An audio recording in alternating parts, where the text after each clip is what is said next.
নমস্কাৰ সকলোকে মোৰ আন এটা মিনি ভিডিঅ'লৈ স্বাগতম জনাইছোঁ। আজি বহুত দিনৰ মূৰত আপোনালোকৰ লগত মই মোৰ ৰাতিপুৱাৰ সময়খিনি শ্বেয়াৰ কৰিবলৈ লৈছোঁ। এয়া আজি ৰাতিপুৱাই ওটছ অলপমান মৌ দি পেলাই মই ধুনীয়াকৈ ফ্ৰিজত থৈ দিলোঁ, অকণমান বোলো ঠাণ্ডা হওক তাৰপিছত খাম।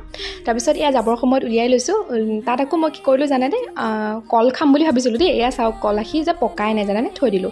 সেইকাৰণে মই কি কৰিলোঁ, 2টা বিস্কুট এড কৰি দিলোঁ। আপোনালোকে খায়নে বাৰু এনেকৈ? মই কিন্তু ভাল পাওঁ খাই, চকলেট বিস্কুট হ'লে বেছি ভাল লাগে। তাৰপিছত আকৌ গাখীৰ দি দিলোঁ, দি পেলাই মই এনেকৈ খাই ল'লোঁ। খাই বৈ লৈ পেলাই মই দুপৰীয়াৰ ভাতত আজি কি বনালোঁ জানে, এয়া সৰু সৰু মাছ, মানে এয়া সৰু সৰু মাছ আগতে ভাজি পেলাই থৈ দিয়া আছিলে, গতিকে মই আকৌ অকণ ৰিপেয়াৰিং কৰিছোঁ। অকণমান পিঁয়াজ দি ল'লোঁ, তেলতে পিঁয়াজ দি আকৌ মাছখিনি দি পেলাই মই অকণমান বাঁহৰ গাজ দি দিছোঁ। এইখিনি মানে একো নিমখ হালধি নিদিয়াকৈ এনেকৈ থৈ দিয়া হৈছিলে, সেয়া অলপমান দি দিছোঁ, দি পেলাই হৈ গ'ল ৰেডি। আৰু ইফালে মই এয়া খাবলৈও লৈছোঁ যাওকচোন, মানে পানী পিঠা দেখিলে মই ৰ'ব নোৱাৰোঁ। পানী পিঠা লগত এয়া ভাজিও আছিলে, এয়া মানে ভাতৰ লগত খাবলৈ বনোৱা ভাজি আৰু লগতে গাখীৰ লৈ লৈছোঁ। মই এনেকৈ খাই ল'লোঁ। তেন্তে আজিলৈ ভিডিঅ'টো ইয়াতে সামৰিছোঁ।